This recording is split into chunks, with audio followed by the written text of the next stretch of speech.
So, I'm back. Since yesterday we have a manual, and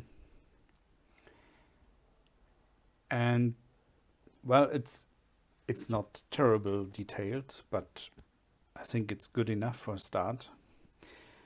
It gives some overview over the granular parameters, which is quite helpful if you are not in granular synthesis like me.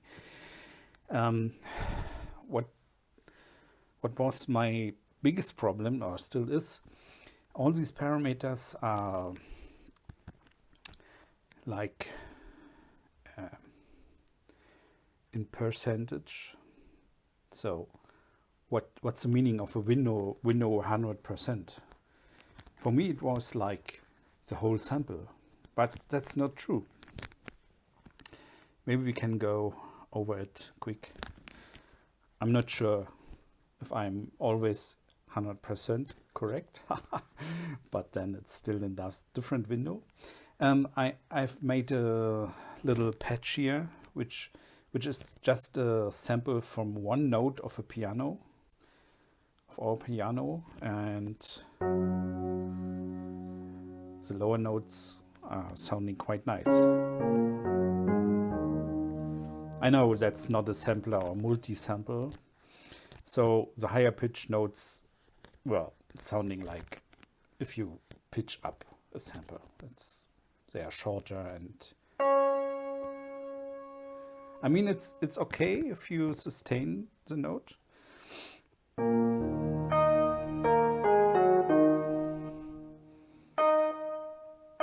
If you let go, I don't know.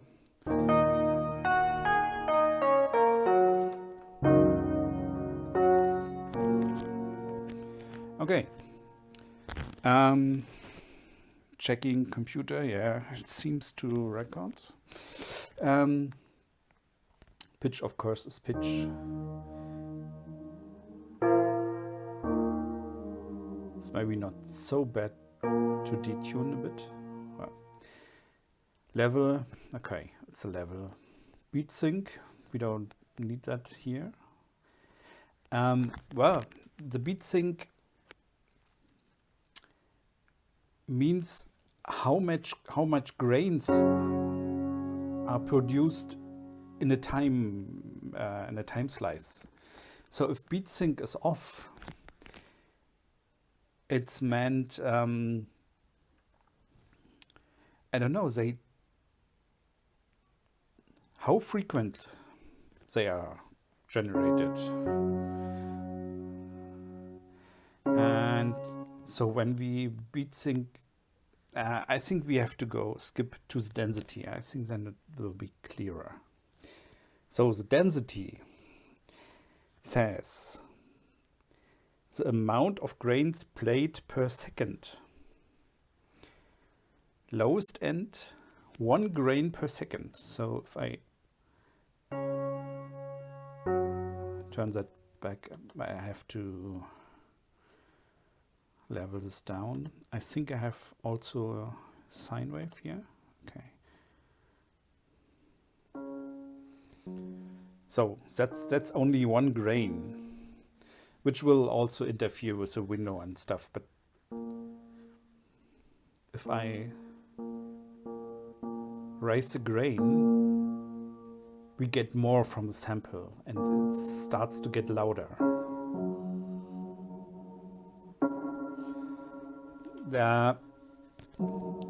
And that's the thing from the window. There's somewhere is a sweet spot where you get the variations from the grains and also a clear tone. I mean, that's the only thing I've done so far. Did not do any big environmental blah blah stuff. Okay, that's the density. The number of grains played per second. And they also overlap, so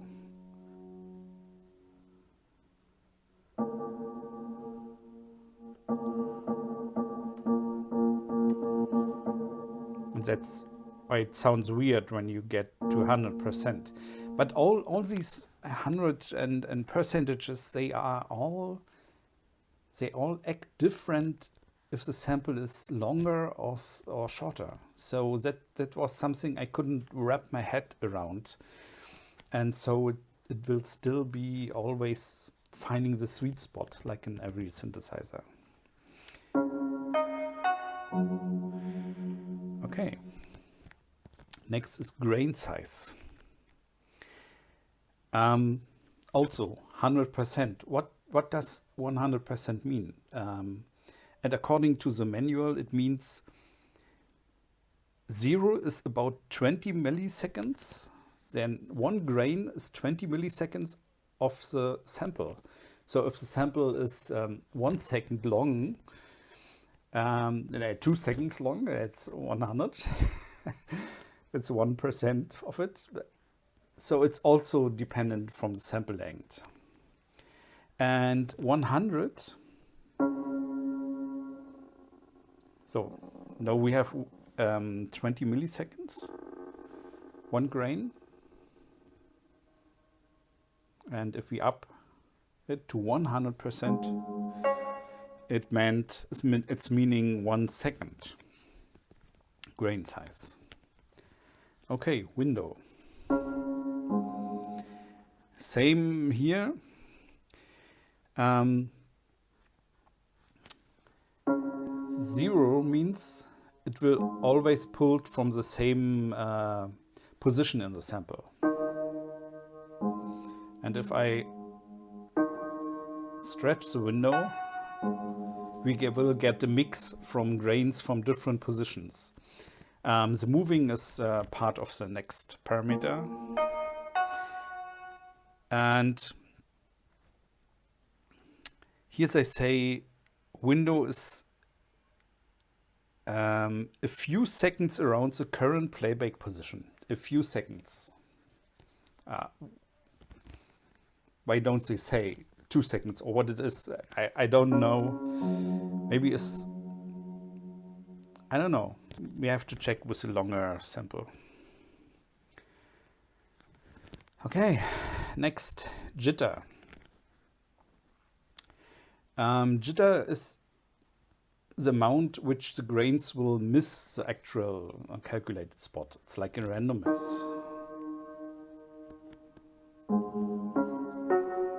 But they are always in the window we have chosen before. Yeah.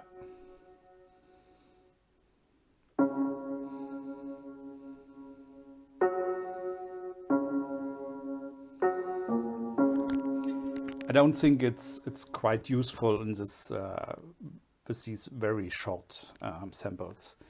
It will be much more useful if you have a long sample. We can use 30-second samples, and so the jitter will pick up really changes in the sample, so it will add to the sound. Okay, the pan random, as we know,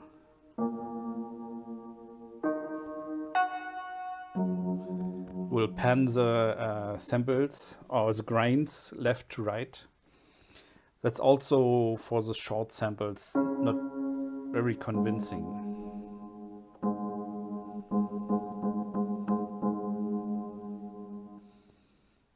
Okay.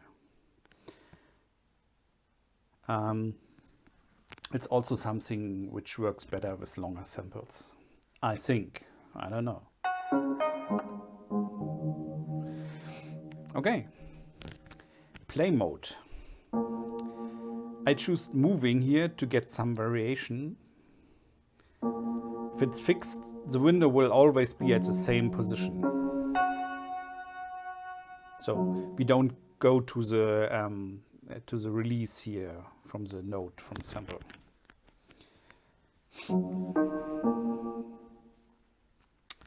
What's next? Play position. There we can, when it's fixed, we can set the starting point of the sample. But we can see in the attack phase, it will always pick from the start of the sample something, and that's a preserve attack. So it will always preserve the real attack of the sample. That's also something which you usually want to have for shorter samples, which shouldn't be mangled too much.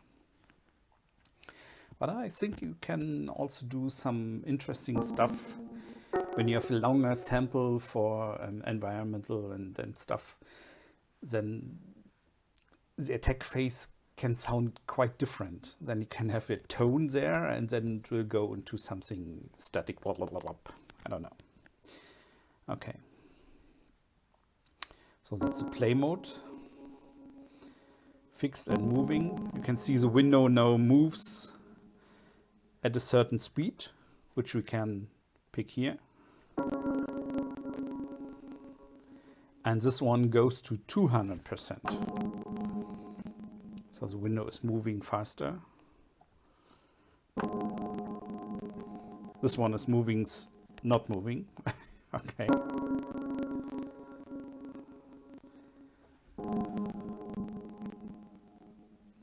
So that's quite nice. We can slowly move into the phases of the sample. Loop mode. I think we should up this. Loop mode can be forward.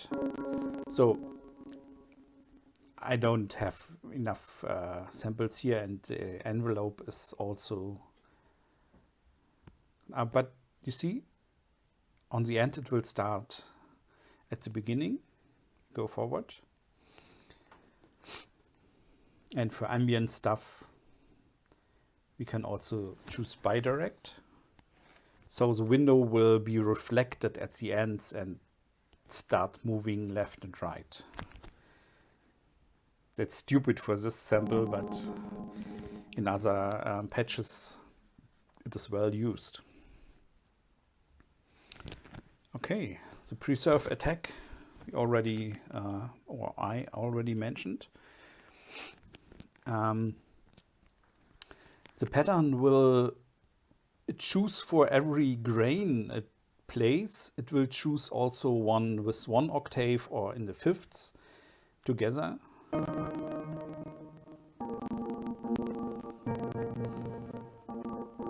So we have the normal tone, the C,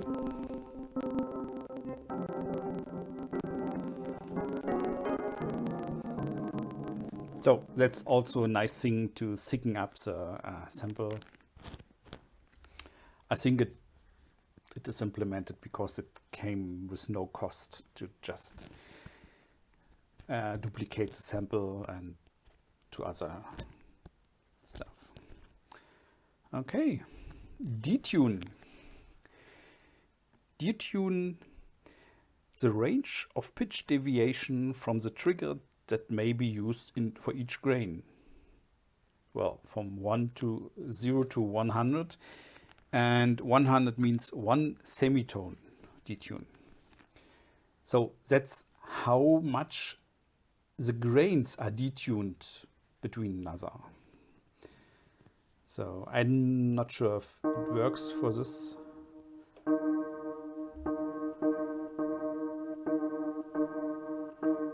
Yeah.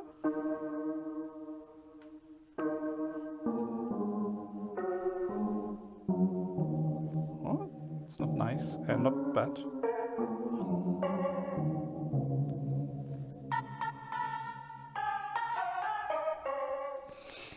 Okay, so that's a detune between the grains, and of course we can detune the different oscillators from another.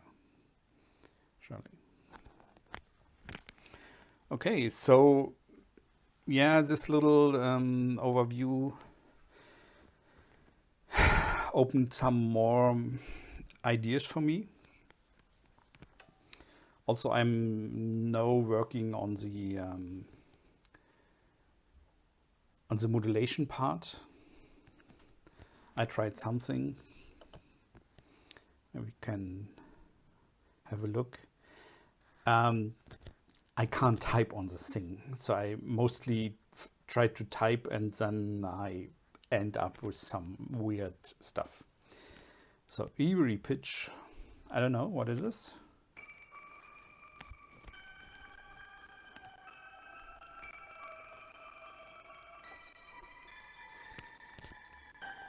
Yeah, eerie pitch. I think I used a sequencer here, yeah. So it's key trigger is on.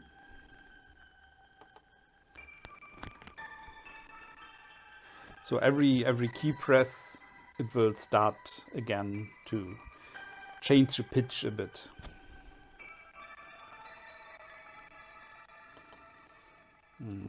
There's also an LFO, but I'm not sure if I use it. Okay. Experiments. Hefty piano. I don't know what I've. It's the same piano sample before.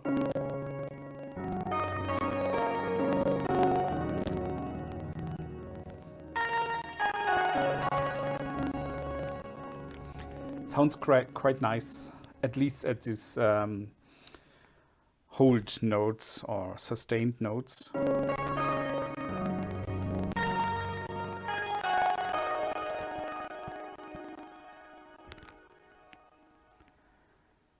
Yeah, all these parameters for these classical sample style stuff, which is not the main purpose of a granular synth, but that's how far I got so far.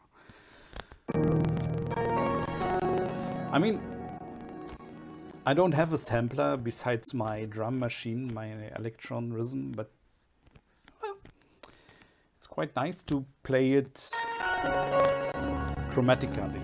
Okay, for voice polyphony, but well, you can't get everything in life.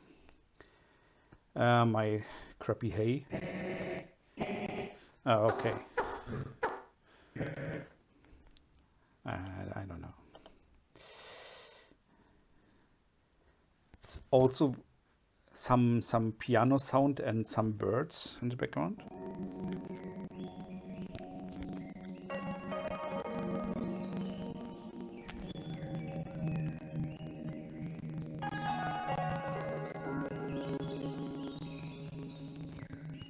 Sounds quite nice. And the birds are very long sample. You can see the grains just travel through it. So they also play backwards, but they still sound like birds. That's interesting.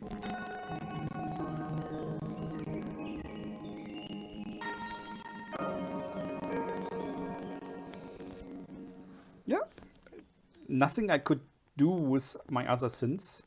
Of course, you can always go into a DAW and patch something like this, but I'm more a hardware synth freak. Yeah, quite nice. That's a bit more in granular territory. Funny instrument. That's a cow mowing.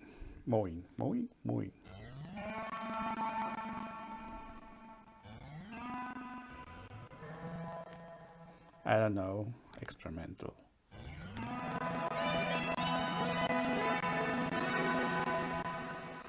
Yeah, so far funny, but I think with finding the sweet spots, you can get from nearly every sample interesting granular synthesis. New default, that's not mine. I think that's on the SD card, which is not numbered.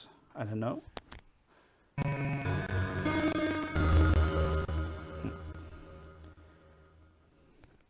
So it should be called pipe resonance. That's a sample where we hit a PVC pipe, a big PVC pipe with our hands and recorded this.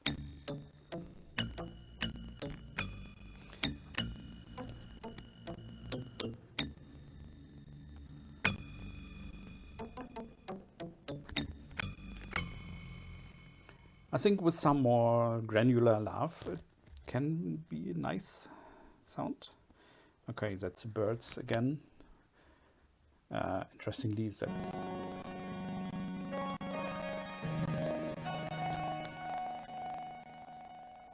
bit different.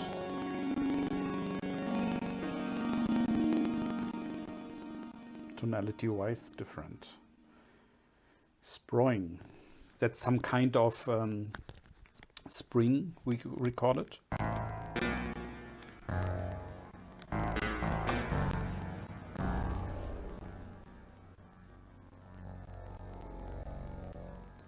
There's happening quite much in the background. I don't think I've used an LFO or something. That's just a thing with a granular.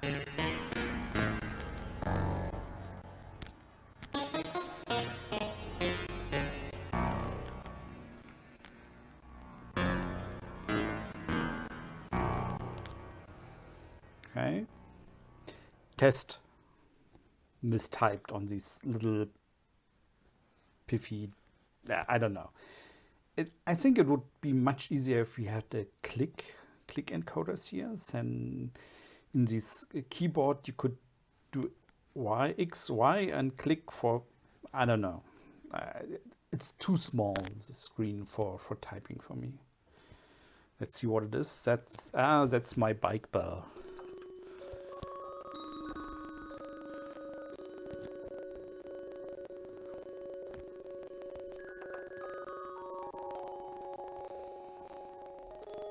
It's a sample from a bike bell. My son's bike. I don't know. Unser. That's all. A sample from our piano.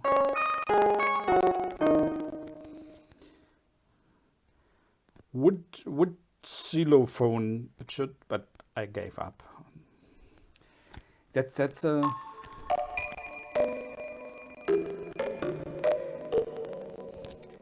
That's a sample. That's an animal park in Bavaria where they have a wooden xylophone, which consists of just logs of wood, like oak and birch and something, and they all sound different. And then you can knock them and get these wooden sounds out of it. And I sampled it, of course.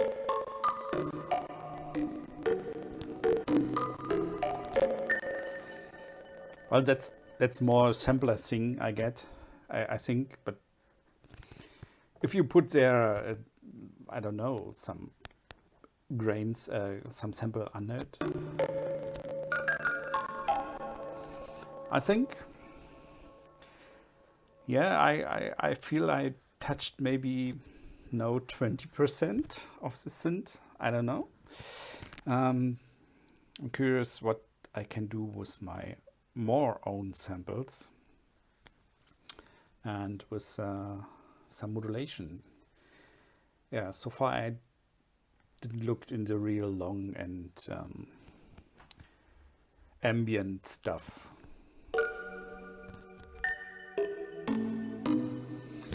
So I hope you could get something out of it, and even if it's just I can do it better, why not? I'm just toying a bit in my spare time. So I hope people like Oscillator Sync will get their hands on this, because he's really diving deep in stuff like this. So maybe then we can get some ideas how to record, on what to record or what to sample. That's also, I mean, I tried a bit with wavetable synthesis, and my Microfreak has that also. You can load your user wavetables and it will also convert every sample to a wavetable, but I wasn't able to get any of my samples sounding good or interesting. And this is at the nanobox, it's quite different. You just load a sample and you have so much control where to pick the sweet spots. So that's quite different. And I'm not sure, I didn't check, but it's always quite good in tune. So that's also not the case for wavetables. If you sample there different or wrong, that's then your sample is out of tune. So I don't know. That's maybe a thing of granular synthesis, because you play the granules in just the right frequency and then it will fit. I don't know. So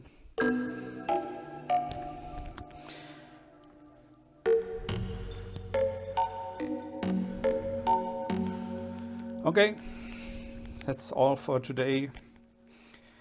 Hope you have at least some more fun, and let's hope Oscillator Sync and Loop Op come up with some interesting videos too, so you all can learn quite a thing. And download the manual. It's 58 pages and it's a good start. I found some more things which I maybe mention in the forum. I don't know if they are errors or I don't understand them correct. Maybe I will go through it and post something on the forums. At the forums I'm Calimero and only active in the Lemondrop subsections. Goodbye. Have fun.